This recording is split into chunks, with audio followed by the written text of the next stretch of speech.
They cheated and they rigged our presidential election, but we will still win it. We will still win it. We'll still win it.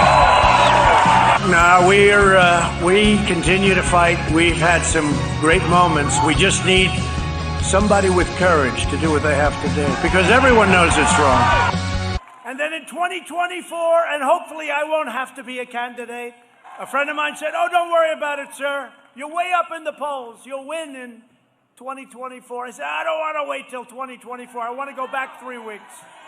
The best is yet to come. Proud citizens like you help build this country, and together we are taking back our country. Our fight to drain the Washington swamp and reclaim America's destiny has just begun. We will not bend, we will not break, we will not yield.